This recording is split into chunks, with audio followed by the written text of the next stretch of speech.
दिल्ली भारत की राजधानी, ऐतिहासिक और आधुनिकता का अनूठा संगम है।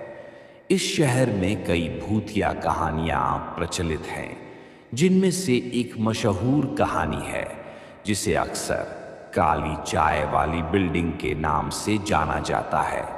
काली चाय वाली बिल्डिंग की कहानी दिल्ली के ऐतिहासिक और आधुनिक हिस्सों के बीच स्थित एक विशाल और भव्य इमारत है, जो अपने रहस्यमय इतिहास और भूतिया गतिविधियों के लिए जानी जाती है। इस इमारत का नाम काली चाय वाली बिल्डिंग है और यह दिल्ली के एक प्रमुख इलाके में स्थित है। इमारत के चारों ओर फैली मान्यता और रहस्य ने इसे एक शहर के बीच एक अपूर्व पर्यटन स्थल बना दिया है।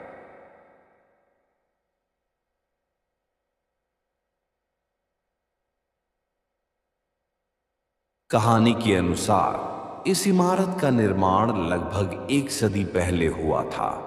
शुरू में ये एक शानदार हवेली थी, जो अपने समय की सबसे आलीशान जगहों में गिनी जाती थी।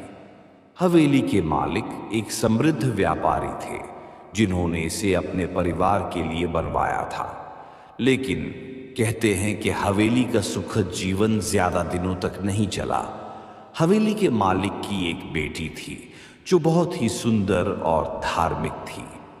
उसके विवाह की तैयारी चल रही थी और वह बहुत उत्साहित थी। विवाह की पूर्व संध्या पर एक अज्ञात और रहस्यमय बीमारी ने उसे चपेट में ले लिया। इसके चलते विवाह की रात ही उसकी मृत्यु हो गई। इसके बाद हवेली के मालिक ने किसी के सामने भी इसे उजागर नहीं किया और हवेली को बंद कर दिया। धीरे धीरे यह हवेली एक गहरी छाव के साथ वीरान हो गई। समय के साथ हवेली का नाम बदलकर काली चाय वाली बिल्डिंग रखा गया, क्योंकि लोग मानते थे कि हवेली में रात के समय काली चाय का एक चाय वाला आता है। कई लोगों ने दावा किया कि उन्होंने हवेली के भीतर रात के समय चाय की प्याली की आवाज सुनी, हालांकि वहां कोई व्यक्ति नहीं होता था। एक समय एक युवा पत्रकार ने इस रहस्य की तहकीकात करने का निर्णय लिया। उसने हवेली के अंदर रात बिताने का फैसला किया। पत्रकार ने हवेली के भीतर रहस्यमय गतिविधियों का विवरण अपने नोटबुक में दर्ज किया। उसके अनुसार रात के समय हवेली में चाय की खुशबू फैल जाती थी और कभी-कभी एक महिला की कराहट सुनाई देती थी। पत्रकार ने यह भी देखा कि हवेली के विभिन्न हिस्सों में चीजें अपने स्थान से हिलती थीं, हालांकि हवेली पूरी तरह से खाली थी। स्थानीय निवासियों का मानना है कि हवेली की आत्मा अपनी मृत्यु के दिन के दुख और असंतोष को दूर नहीं कर पाई है, इसलिए वह चाय की प्याली का प्रतीक बन गई, क्योंकि उसकी मृत्यु के दिन चाय को अंतिम बार तैयार किया गया था। कई लोग बताते हैं कि हवेली के पास से गुजरते समय उन्हें अचानक ठंडी हवाओं का अनुभव होता है और कभी-कभी एक अजीब सी खामोशी का एहसास होता है। समय के साथ काली चाय वाली बिल्डिंग को विभिन्न सरकारी और निजी परियोजनाओं द्वारा पुनर्निर्मित किया गया।